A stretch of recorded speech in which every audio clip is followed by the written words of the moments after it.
Okay, this is 5.2, exponential functions and their graphs, part 4. And we're going to talk about the applications of exponential functions. In this case, we're talking about a case of compounding interest. And principal is this. This is P. It's the amount we normally invest or the amount we borrow if we're taking a loan. And we're saying, okay, that whole amount was still owed, and then we're going to have a rate of interest that we're required to pay, and then we're dividing that by the number of times in a year that happens, and then we're saying the number of times it happens in a year times the years. And I realize this is all very abstract right now. We're going to get to make it very much less so here in our next screen. All right, so we have $100,000. You're either investing it or you're taking out a loan.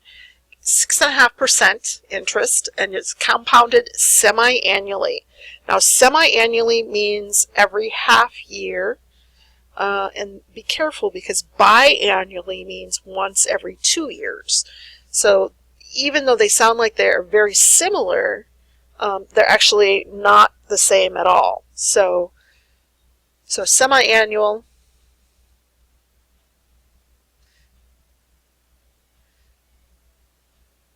so it's 2 times a year. Biannual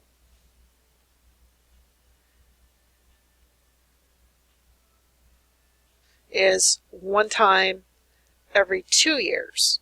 Okay, I just want to be super clear on what's going on there. So you're going to compound it semi-annually once every you're going to have 2 in 1 year.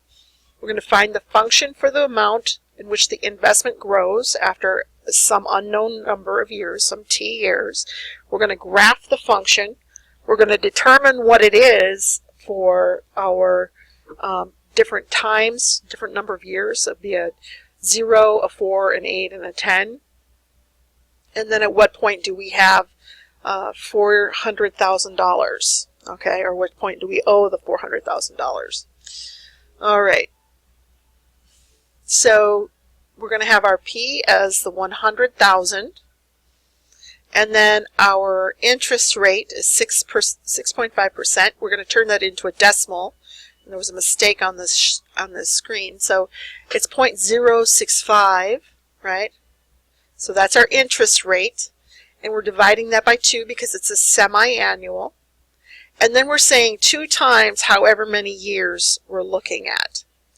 All right, now this is this 0.325, that's this piece where you take the 0.65 and divide it by 2. Okay, that's all that is. That's why that number is different. All right. So when you set up on your graphing calculator, I can show you how you would do this, I suppose, if you wanted to see it. But it's not very difficult. Let me go get my graphing calculator. All right, so here we're going to set up our viewing window. I'm going to turn this on. I'm going to clear that. So if I want to have a window, I'm going to determine what that is. In this case, we're going to say it's 0, and then we want a 30 for 30 years, and then we're going to have a 0, and we're going to go to 500,000.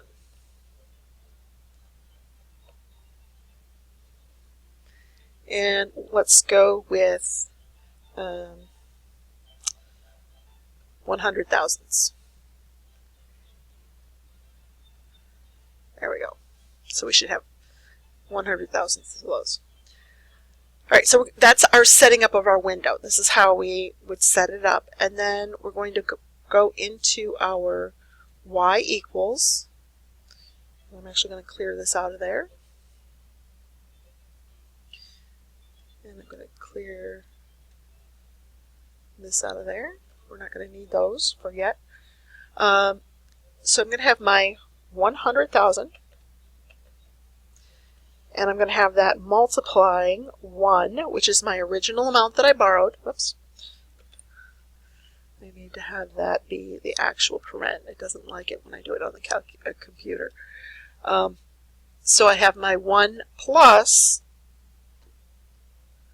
the 0.0325, and then I'm going to raise that to the quantity of,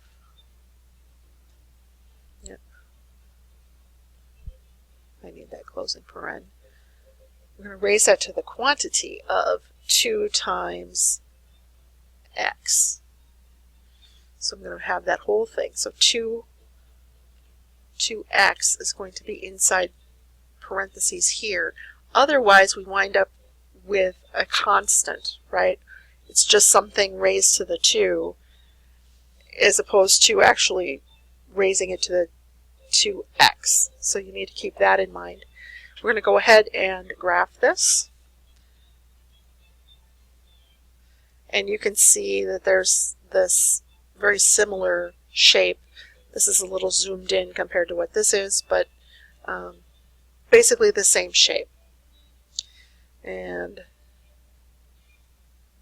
here we go. We can take a look. We can say we can calculate what the functions are. I can go back into my my calculator, which is not very difficult, and we'll actually plug these values in. They want a 0, and 4, an 8, and a 10. So I'm going to say trace, and then it tells me x is, whatever it is. I'm going to say 0, and then it tells me that that's my 100,000. And if I were to say 4, it's going to tell me that 129,157.75 cents. And when I have 8, it is going to be my 166,817.25 cents. And then at 10, right? 10, I now am at the 189,200 and 583.29. So, or 79. My eyeglasses are not what they should be. Anyway, that would give us our answers on those. So again, here's the calculations. And then how are we going to solve this for 400,000? Well, this is actually not very difficult if you stop and think about it. There are 2 ways I'm going to show you. One of those ways is to set a line, so a y2 in there, and set it equal to 400,000. And then look for the intercept, right? Our second calc, and then we look for the intercept. The other way we would do it is we would subtract $400,000 from this amount and find out where it crosses the 0 value. Okay, so this is the first one. All right, I'm going to go y equals 400, 1, 2, 3, there's my 1,000. And then I'm going to go ahead and graph those. Now you can see, and you would go second calc. And then you would find the intersect, where they intersect. And that's pretty easy to do. We've done it before, but I'm going to just go with it once. And then we're going to go with the second line. And then we're going to say, we don't care, we're not going to guess, just tell us the answer.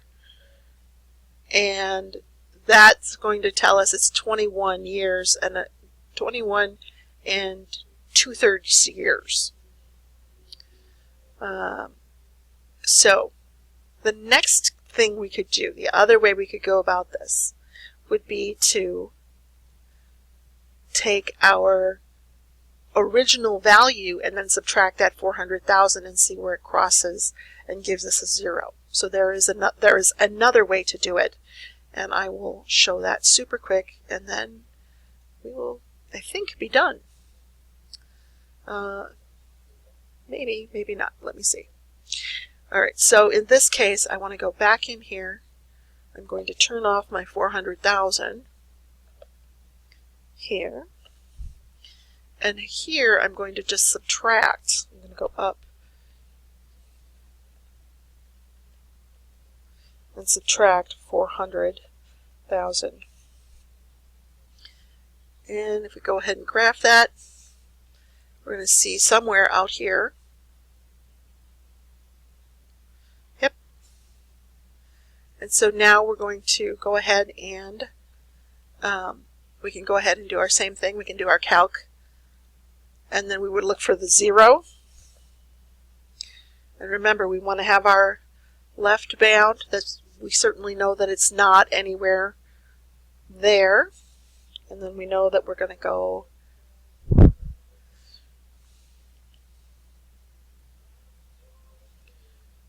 all right, looks like we're now above that 0. And now it's going to give us that same amount. It's that 21 2/3 years. All right. They get super precise here, 8 months and 2 days. I'm not that precise in this because I'm rounding off at the couple of 2 decimal places. So I'm going to stop at this point, and then we will come back and see if there's anything more to do.